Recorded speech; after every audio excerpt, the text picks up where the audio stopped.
deuxième vidéo sur ce lieu magnifique et inspirant.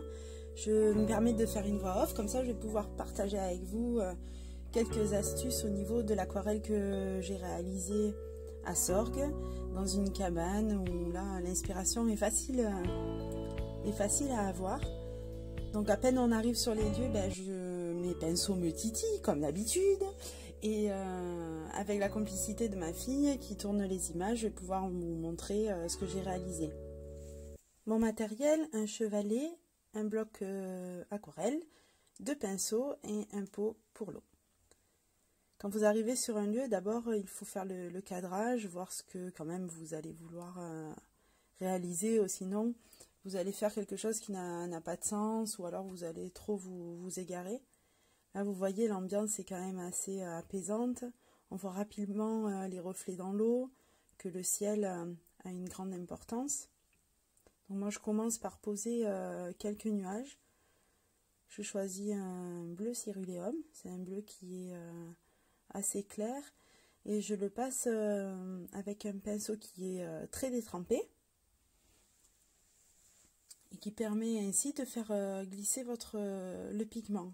En fait, vous pouvez mouiller votre feuille et après mettre le pigment, ou bien vraiment tremper votre pinceau et mettre de la couleur dedans.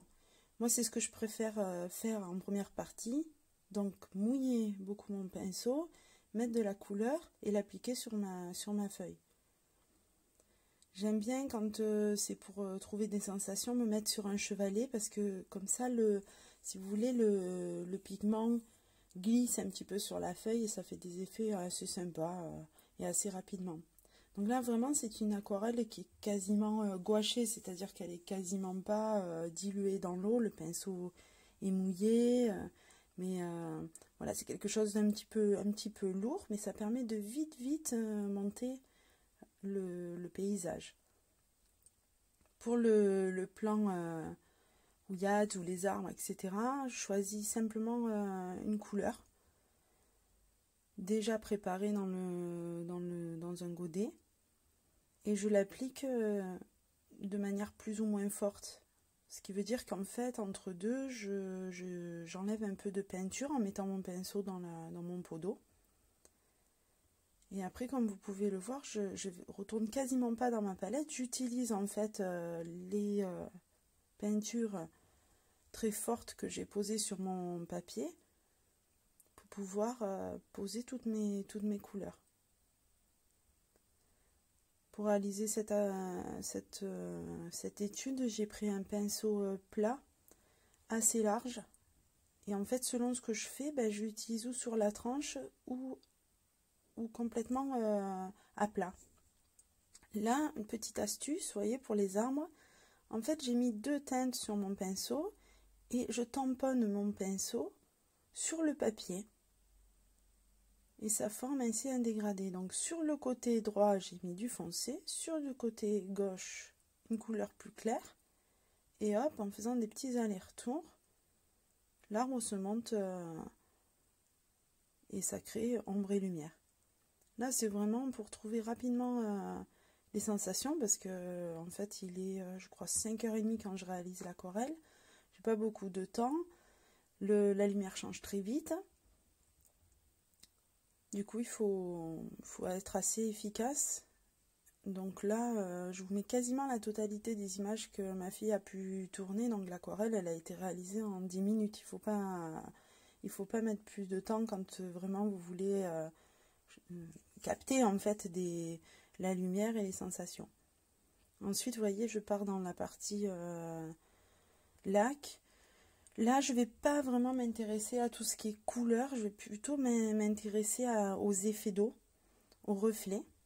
Donc je prends mon pinceau et je mets beaucoup plus d'eau.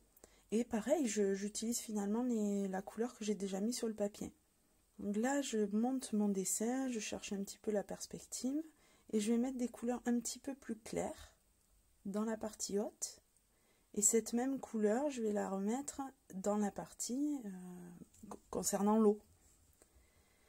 Du coup, en fait, quand je vais réactiver la partie basse située dans l'eau, j'aurai les bons reflets qui correspondent à la partie haute. J'espère que vous avez compris. Donc je vais réexpliquer, je pose sur la partie haute une couleur, donc là un ton rouille, et ensuite je pose également dans la partie basse. Pour l'instant en fait je ne m'occupe pas en fait des effets qui se produisent, vraiment je pose du pigment, je pose ma couleur dans la partie basse. Donc je suis toujours avec un pinceau très humide mais une feuille sèche. Et là je commence vraiment à mettre beaucoup d'eau avec mon pinceau. Je remets un petit peu de la couleur pour ce passage.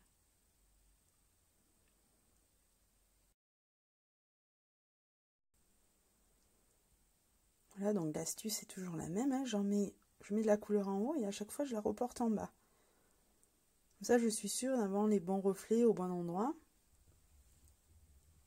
et avoir cette sensation d'eau. Donc on voit les endroits où le papier a pas mal d'eau, ça se diffuse. Et les endroits où je suis passée quasiment en sec, vous voyez là, ça reste très net.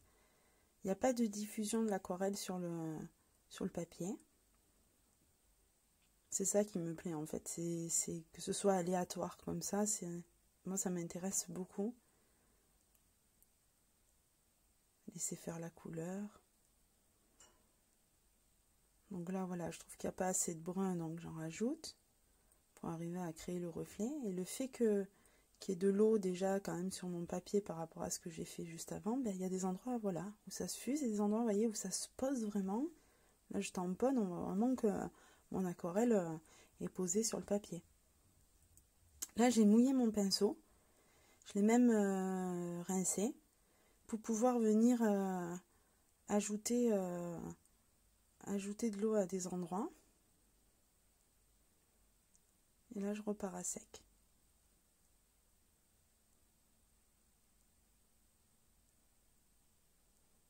Il faut penser à la ligne d'horizon régulièrement, de bien la remarquer, ou sinon après la différence entre les reflets et le plan avec les arbres, on va plus distinguer les deux plans. Donc vraiment de bien faire cette ligne d'horizon.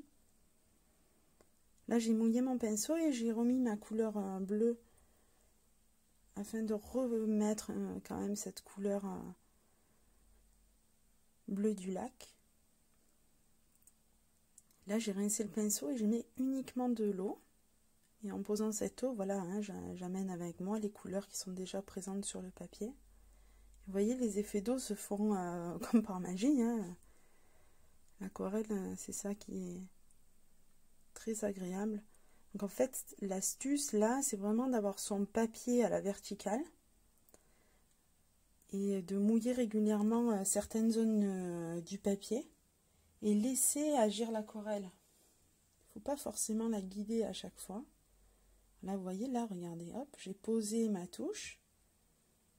Là où le papier est sec, elle se pose. Et là où le papier est mouillé, l'aquarelle vraiment descend puisqu'on est sur un plan vertical. Et l'effet d'eau, se fait tout seul. Alors bien entendu, faites une touche légère. Si vous mettez trop de pigment ou trop d'eau, ça va trop glisser ou trop teinter votre papier. Donc il faut quand même rester tout en légèreté. Vous avez vu au niveau matériel, vraiment j'utilise un pinceau, ma palette d'aquarelle, mon bloc papier et ce chevalet voilà, qui me permet d'être à la verticale. Donc là je suis vraiment en train de donner les dernières touches, donc je vais être un petit peu plus dans le détail, je vais revenir peaufiner les parties sombres. Au niveau du regard, mes yeux font plein d'allers-retours sur le sujet à dessiner parce que en fait l'atmosphère change très vite. Et là, je vais vraiment placer tout le bord qu'on peut voir, toute la partie sombre. Ça, c'est très agréable à faire. Là, le travail à l'aquarelle est fini. Après, ce que j'aime bien faire, c'est mettre des petites touches d'encre avec des feutres à base d'encre de Chine, des feutres calibrés. Et là, je viens mettre quelques détails en fait. Donc, je me mets cette fois-ci à plat. Et je vais travailler vraiment l'arrière-plan avec ce feutre encreur. J'espère que la vidéo vous a plu. Et à bientôt sur Nelly et ses pinceaux.